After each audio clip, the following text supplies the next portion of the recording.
Selamat pagi, Bapak Ibu semuanya. Perkenalkan, saya Irwana Zulfia Budiono, STMN. Untuk video ini merupakan video bidang pengajaran untuk sertifikasi dosen 2026.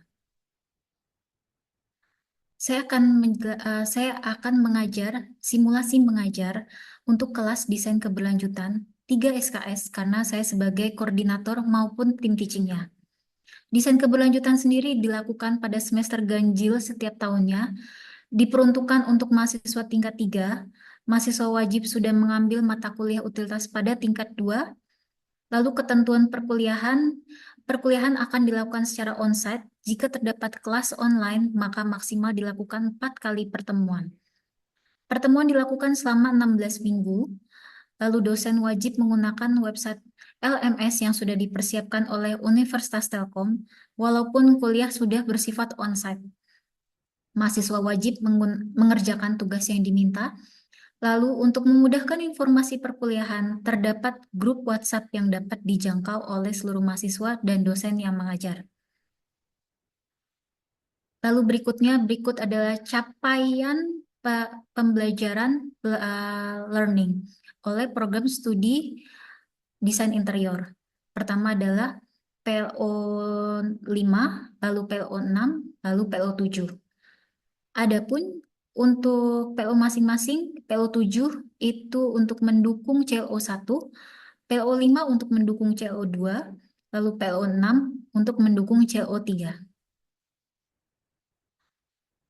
Untuk materi per minggunya, jadi terdapat 16 minggu pertemuan dengan minggu 1 sampai 2 itu adalah penjelasan fenomena pemanasan global, lalu strategi pemerintah, dan diikuti dengan penjelasan pendekatan arsitektur vernakular, dan pengenalan teknologi pada konsep keberlanjutan.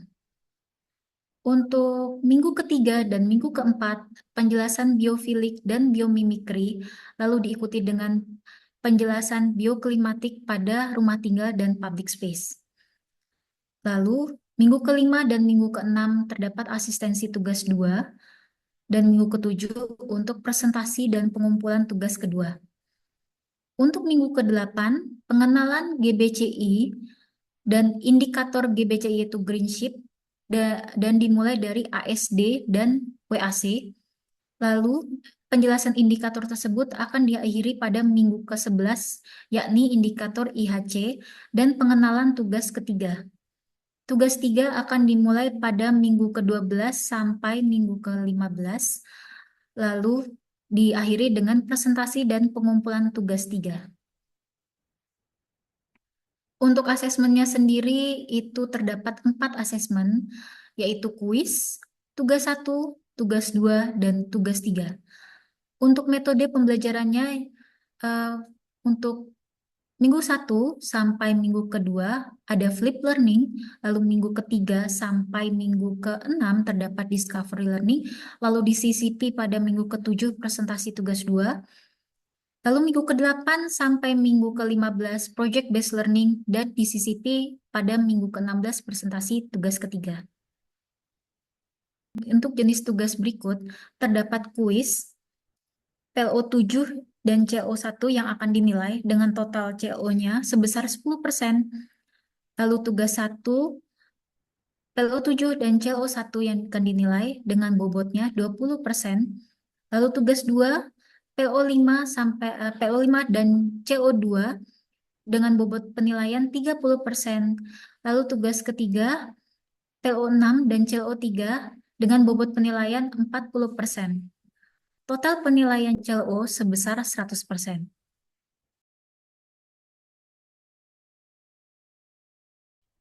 Oke, selamat pagi semuanya. Pagi, Bu. Pagi, Bu. Pagi, Bu. Hari ini kita mulai minggu pertama untuk kelas desain berkelanjutan oleh saya sebagai tim teachingnya sekaligus koordinator Ibu Irwana Zulfia Budiono. Nah, sebelum dimulai perkuliahan, saya akan menjelaskan dulu tugasnya selama 1 semester itu ada apa aja ya. Nah, di kelas desain berkelanjutan ini total ada 4 tugas. Yang pertama ada kuis. Kuisnya itu total ada tiga ya, tiga selama 3 minggu pertama. Yang akan dinilai adalah PLO 7, CO 1, lalu total bobot nilainya 10%. Lalu tugas 1, PLO 7, CO 1, 20%. Tugas 2 PLO 5, CO 2, 30%. Tugas 3 PLO 6, CO 3, 40%. Nah, total penilaiannya selama 1 semester ini 100% ya dari 4 tugas tersebut. Nah, jika misalnya kalian ada yang kurang, tugasnya ada yang belum dikerjakan atau kalian miss, itu nanti berarti kalian ada yang nol nilainya. Jadi sebaiknya harus kalian kerjakan semua ya. Nah, di sini kalian juga harus itu ya, harus kalian harus masuk ke LMS ya. Ini adalah platform online dari Telkom University untuk kalian mengakses semua materi, tugas, pengumpulan tugas pun ada di sini. Lalu kuis pun ada di sini semua ya gitu. Di sini juga ada cuplikan dari deskripsi perkuliahan. Itu COPO yang tadi saya sudah jelaskan melalui tugas-tugasnya tadi. Lalu ada total bobotnya. Lalu di sini ada list literatur utamanya. Ya, yang kalian ketahui nanti saya akan mempelajari GBCI, akan menjelaskan GBCI. Terus saya juga akan memperkenalkan istilah bioklimatik, biomimikri. Lalu saya juga akan memperkenalkan SNI penghawaan alami, dan seterusnya. Lalu literatur pendukung di sini ada list jurnal-jurnal yang bisa kalian lihat di sini. Tapi kalian misalnya mau nge-share yang kalian ketahui dari Google Scholar juga boleh ya gitu. Di sini pengajarnya saya dan saya juga koordinator perkuliahannya. Sini juga di LMS juga saya sudah ngasih tahu ya kuisnya, tugasnya apa, terus tugas 2 tugas tiganya apa gitu. Terus di sini apa tadi yang saya bilang ya ada informasi materinya nih setiap selama 16 pertemuan itu di sini sudah ada semua ya. eh Tinggal kalian nanti akses ya gitu. Oke, berikutnya. Kenapa sih penting banget kita belajar desain keberlanjutan? Kan kalau yang kalian ketahui nih, kayak misalnya kenaikan permukaan air laut, terus apa ozonnya berlubang, ada nggak yang masalah lingkungan yang kalian ketahui selain ini, yang recently? Kebakaran hutan mungkin Bu yang ada di California. Ya, betul, betul Fahmi. Jadi, terima kasih Fahmi udah aware dengan masalah lingkungan yang recently yang terjadi ya, apa namanya kebakaran hutan di California di Amerika waktu itu karena kenaikan suhu sehingga jadi otomatis hutannya kebakar dan ada rumah-rumah tinggal di sekitarnya itu terkena ya gitu. Jadi kita harus aware ya sebagai generasi selanjutnya. Nah, tahun permulaan kepemanasan global itu kalian pikir itu recently ya, tapi itu sesungguhnya itu salah. Jadi sebenarnya titik awal pemanasan global dimulai itu pas lagi zaman Ratu Victoria. Jadi zaman apa namanya ada penemuan dari Alexander Graham Bell, terus Thomas Alva Edison, James Watt itu. Nah, apa kalian udah tahu ya yang bagian itu tuh kan eh, apa mereka tuh penggunaan bahan bakar fosil, terus mereka menemukan teknologi baru. Ternyata tuh mereka juga nggak sengaja ya mereka ya. Dari hasil percobaan-percobaan itu menyebabkan titik awal pemanasan global gitu.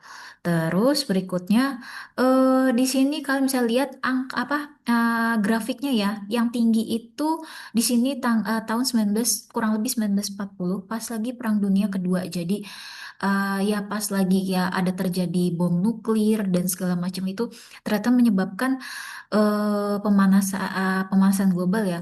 Lalu diikuti pada tahun 1980 sudah mulai naik lagi karena dunia itu lagi Cold War, jadi masing-masing negara itu saling perang melalui apa teknologi, melalui apa infrastruktur. Jadi eh mereka tuh saingan istilahnya, saingan ya, apa infrastruktur mana yang paling bagus. Nah, itu ternyata nggak sengaja menyebabkan pemanasan global juga gitu. Dan seterusnya ini sampai ke 2020 sekarang sudah semakin tinggi gitu. Nah, kenaikan suhunya itu sekarang ada kenaikan suhu 1 derajat Celcius sampai 1,4 ya. Nah, itu juga sudah itu aja secuma 1 Celcius aja sudah merembet kemana-mana masalah lingkungannya gitu. Nah, terus eh di sini juga ada rekam jejak penelitiannya ya mengenai kenaikan suhu sudah banyak dari para peneliti. Mereka menganalisis mana yang nggak sengaja manusia tuh ternyata ikut nyumbang permasalahan di itu pemanasan globalnya gitu. Nah, yang kalian ketahui itu kan ada emisi gas rumah kaca ya di sini ya. Nah, itu adalah sebenarnya istilah itu adalah ozon yang berlubang intinya gitu. Apa yang disebabkan oleh pembakaran bahan bakar fosil, penambangan hutan, pertanian, dan pembangunan infrastruktur. Nah, kenapa sih pertanian itu dianggap dia tuh nyumbang pemanasan global? Nah, karena banyak yang hutan itu pohon tuh ditebang gitu. Pohon ditebang ada pembakaran lahan itu sehingga yang menyebabkan itu juga terus sama mereka suka pakai pestisida itu loh apa para petani itu sehingga nah pestisida itu ikut nyumbang si lubang si ozon itu gitu sih. Nah, di sini ada istilah carbon footprint. Nah, ada sedikit tricky question nih. Carbon footprint sama ecological footprint itu apa bedanya sih? Kalian pernah dengar nggak ecological footprint? Kalau dari yang saya tahu Bu, untuk ecological footprint itu buat ngukur sumber daya alam. Kalau untuk Mm-mm. yang carbon footprint itu buat emisi karbon. Betul. Nah, betul banget Gilbert. Jadi, terima kasih Gilbert sudah baca itu materinya. Jadi, karbon footprint itu yang negatifnya, ecological itu yang positifnya. Jadi dia yang apa sumber daya alamnya. Kalau yang carbon footprint itu yang manusia sudah lakukan, seperti apa penggunaan bahan bakar fosil, transportasi, terus apa namanya sampah-sampah kita, gitu. Nah, terus di sini juga ada fenomena urban heat island ya. Jadi urban heat island itu adalah pemanasan di kawasan kota besar yang disebabkan oleh apa namanya yaitu infrastruktur pencakar langit, gedung pencakar langit, terus apa minimnya lahan penghijauan, semua jalan di aspal gitu. Sehingga ada pemanasan di sekitar kota besar gitu. Tapi di daerah pedesaan, di daerah kota pinggiran itu suhunya tidak terlalu berubah secara signifikan gitu. Nah, ini adalah yang tadi saya bilang ya cuma naik 1 sampai 1,4 Celcius aja itu sudah mencair es di kutub utara, terus bencana kekeringan, terus ada kebakaran hutan yang ditahu-tahu nggak sengaja terjadi gitu. Nah, di Indonesia sendiri juga ada masalah kayak puting beliung, banjir, tanah longsor, kebakaran hutan dan lahan. Terus ada bencana kekeringan seperti misalnya kok kalau di Bandung sih masih sering hujan ya karena Bandung tuh lembab gitu. Tapi kalau di Jakarta tuh jarang banget hujannya gitu. Apalagi di Surabaya yang kota-kota panas gitu.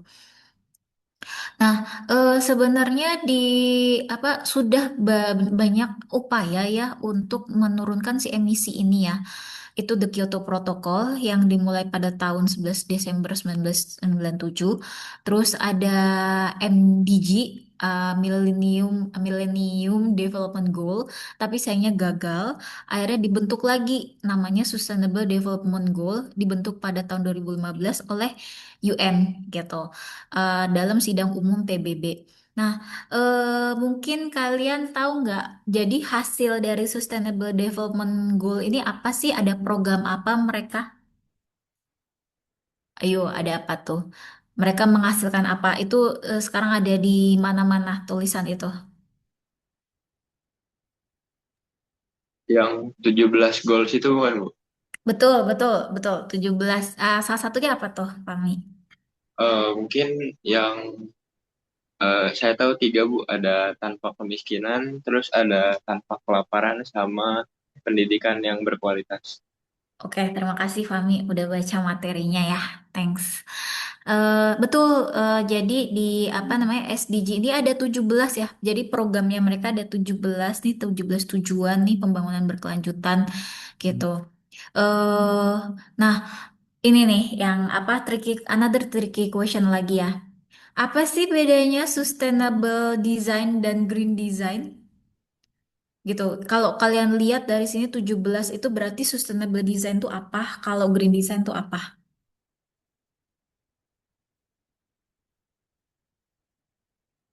Halo, jangan Fahmi aja, yang lainnya. Ada yang tahu nggak? Saya belum tahu, Bu. Oh, nggak tahu. Iya, Bu. Oke, eh, mungkin kalian bingung kali ya, apa apa bedanya gitu. Nah, sustainable design itu apa namanya? Itu holistik. Jadi dari 17 ini itu apa artinya sustainable itu dia semua itu dibahas. Jadi tadi yang disebut sama Fahmi, ekonomi, pendidikan berkualitas, tanpa kelaparan, kesetaraan gender. Sekarang perempuan sama laki-laki itu apa gendernya harus seimbang, nggak bisa kayak zaman dulu apa perempuan di bawah laki-laki di atas gitu. Terus ada infrastruktur gitu. Nah itu apa namanya info ini ya. Jadi itu sustainable design itu mencakup semuanya. Kalau green design itu hanya salah satu produk aja, itu apa namanya biasanya untuk infrastruktur gitu. Contohnya adalah Green Chip by GBCI gitu, yang nanti akan kita bahas pada minggu ke-8. Nah, report SDG 2025 itu ternyata dari informasi diagram ini intinya tuh semua tuh dia udah apa ya namanya? Dia balance. Jadi ada yang meningkat tapi yang positif yang meningkat tapi yang negatif pun meningkat gitu.